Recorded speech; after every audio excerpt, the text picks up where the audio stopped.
నమస్తే. వీటీవీ ప్రైమ్‌కి స్వాగతం. భారత పార్లమెంట్‌లో ఒక విచిత్రమైన సంఘటన జరుగుతా ఉంది. దెయ్యాలు వేదాలు వల్లించడం అని చెప్పని మనకు అరిగిపోయినటువంటి సామెత. ఆ విధంగానే పార్లమెంట్‌లో అనేక నేరాల్లో అంటే ఆరోపణలు ఎదుర్కొంటున్నటువంటి వాళ్ళు చాలామంది వాళ్ళక్కడ ప్రతినిధులుగా ఎన్నికయ్యారు. ఇలాంటి అనేక సీరియస్ క్రిమినల్ ఎలిగేషన్స్ ఫేస్ చేస్తున్నటువంటి సభ్యులందరూ కూడా కలిసి అక్కడ ఒక విచిత్రమైనటువంటి చట్టాన్ని తీసుకురావాలనేటువంటిది ఎన్డీఏ ప్రభుత్వం యొక్క ప్రయత్నం. ఏమిటయ్యా ఇది అన్నట్లయితే చాలా సీరియస్ చార్జెస్‌లో శిక్ష పడి 28 రోజులు గనక జైల్లో ఉంటే వాళ్ళు ఆటోమేటిక్‌గా తమ సభ్యత్వాన్ని కోల్పోతారు. వాళ్ళకి ఎన్నికల్లో పోటీ చేసే అర్హత ఉండదని చెప్పని వగైరా వగైరా ఇలాంటివన్నీ కూడా కొన్ని పొందుపరిచి ఒక బిల్లు చట్టం తేవాలనేది ప్రయత్నం. ఈ నేపథ్యంలో అసలు ఎవరు ఈ ప్రయత్నాలు చేస్తున్నటువంటి వాళ్ళు? వీళ్ళ యొక్క సచ్ఛీలత ఏంటి? అని ఒక్కసారి గనక మనకి పరిశీలించినట్లయితే భారత పార్లమెంట్‌లో మొత్తం టోటల్‌గా 543 మంది సభ్యులు.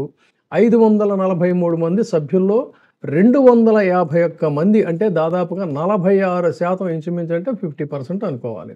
46% మంది అందరూ కూడా వివిధ నేరాల్లో వాళ్ళ మీద చార్జెస్ ఉన్నాయి.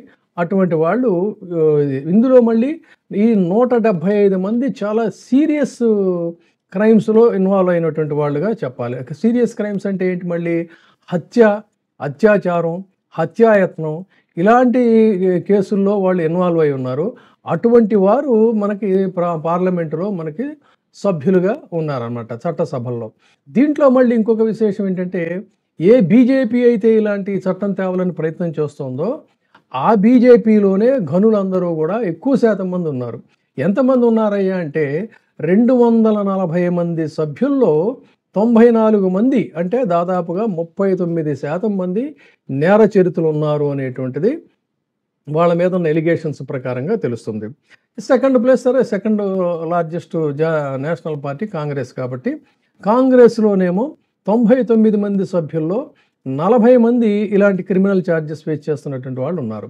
తర్వాతి స్థానం సమాజ్వాద్ పార్టీ.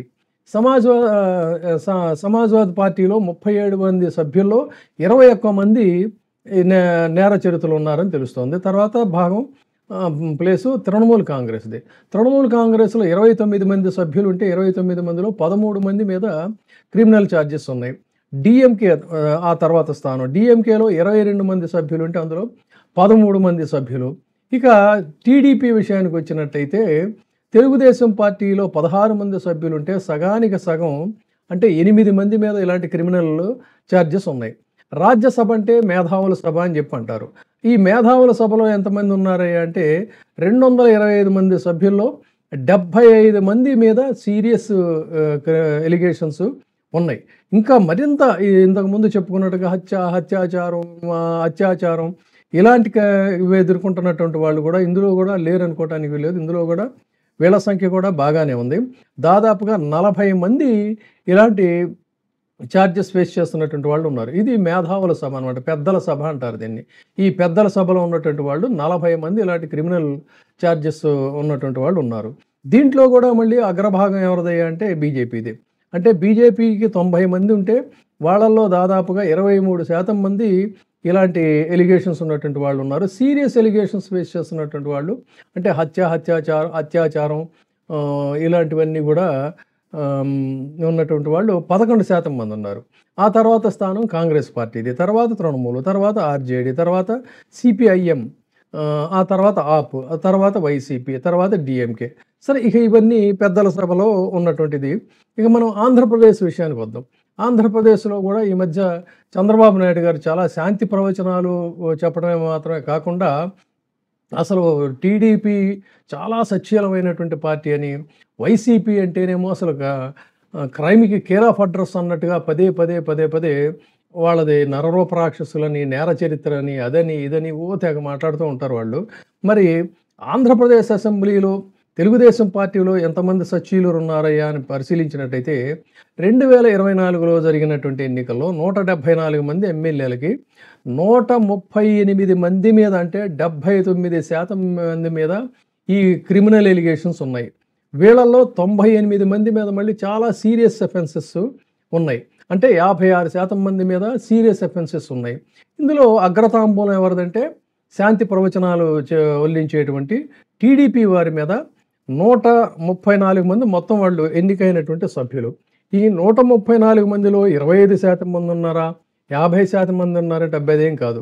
దాదాపుగా 134 మందికి 115 మంది అంటే 86% మంది మీద వాళ్ళందరూ కూడా క్రిమినల్ ఛార్జెస్ ఫేస్ చేస్తున్నటువంటి శాసనసభ్యులే.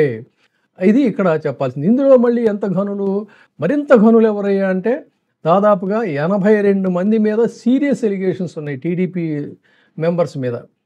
82 మంది మీద, ఒకళ్ళు కాదు ఇద్దరు కాదు. వీళ్ళందరూ కూడా శాంతి ప్రవచనాలు మాట్లాడుతూ ఎదుటి వాళ్ళని సైకోలని లేకపోతే అదని ఇదని చాలా చాలా మాట్లాడుతూ ఉంటారు వీళ్ళు సహజంగానే. ఇక బీజేపీ విషయానికి వద్దాం. బీజేపీ ఆంధ్రప్రదేశ్లో గెలిచినటువంటి సీట్లు కేవలం 8. ఈ 8 మందిలో 7 మీద క్రిమినల్ ఛార్జెస్ అనేటువంటివి ఉన్నాయి. అదేవిధంగా ఇక వైఎస్ఆర్సీపీలో 11 మంది ఎన్నికైతే 11 మందిలో 4 మీద సీరియస్ ఎలిగేషన్స్ ఉన్నాయి. మొత్తంగా ఎలిగేషన్స్ ఫేస్ చేస్తున్నటువంటి వాళ్ళు 6. ఇందులో 4 మెంబర్స్ మీద సీరియస్ ఎలిగేషన్స్ ఉన్నాయి. జనసేన విషయానికి వచ్చినట్టయితే 21 మంది గెలిచారు వాళ్ళు. 21 మందిలో 10 మంది మీద క్రిమినల్ ఛార్జెస్ ఉన్నాయి. ఇందులో సీరియస్ ఎలిగేషన్స్ ఫేస్ చేస్తున్నటువంటి వాళ్ళు 7 ఉన్నారు. ఇది స్థూలంగా ఆంధ్రప్రదేశ్ చరిత్ర, పార్లమెంట్లో అక్కడే చరిత్ర. తెలంగాణ విషయానికి వద్దాం.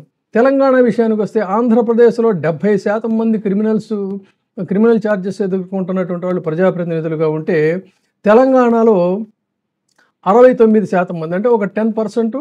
ఇక్కడ సీట్లు కూడా తక్కువే కాబట్టి కంపేర్ విత్ ఆంధ్రప్రదేశ్ ఇక్కడ 69% మంది ఈ సీరియస్ కేసులు ఫేస్ చేస్తున్నటువంటి వాళ్ళు, మొత్తం ఎమ్మెల్యేలు సీరియస్ కేసులు ఫేస్ చేస్తున్నటువంటి వాళ్ళు 50% ఉన్నారు.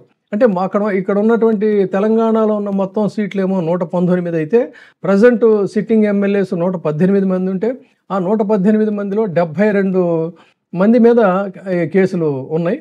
అందులో సీరియస్ ఎలిగేషన్స్ ఉన్నటువంటి వాళ్ళు 46 మంది. ఇది స్థూలంగా చట్టసభల్లో ఇంతమంది నేరస్తులు, నేరాల అభియోగాలు ఎదుర్కొంటున్నటువంటి వాళ్ళు సభ్యులుగా ఉంటే పార్లమెంట్లో వీళ్ళందరూ కూడా కూర్చొని ఒక చట్టాన్ని తేవాలి అంటున్నారంటే ఇందులో కూడా ఒక క్రిమినల్ ఇంటిమిడేషన్ ఉంది అనే దాన్ని మేధావులు చాలామంది పరిశీలకులు చెప్తున్నారు. అంటే ప్రతిపక్షాలని తొక్కివేయాలన్నట్లయితే దీన్ని ఆయుధంగా చేసుకుని, ఎందుకంటే ఆంధ్రప్రదేశ్లో చూస్తున్నాం మనం బిఎస్ఎన్ సెక్షన్ ఏ విధంగా పెడతారని న్యాయస్థానాలు పదే చెప్పినా కూడా అమాయకుల మీద, సోషల్ మీడియా కార్యకర్తల మీద బిఎస్ఎన్ 111 సెక్షన్లో ఎడాపెడా పెట్టినటువంటి దాష్టీకాన్ని మనం చూసాం.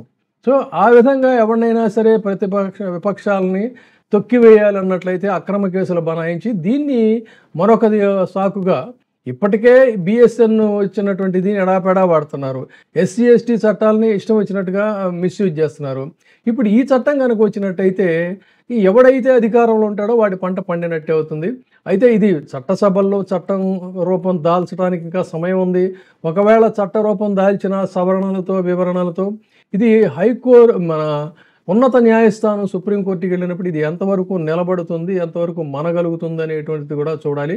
అంతకంటే ముందు అసలు ఈ క్రిమినల్ ఛార్జెస్ ఫేస్ చేస్తున్నటువంటి వాళ్ళు కూడా ముందు సభలో ఏ విధంగా ప్రతిస్పందిస్తారనేది కూడా వేచి చూద్దాం. Thank you.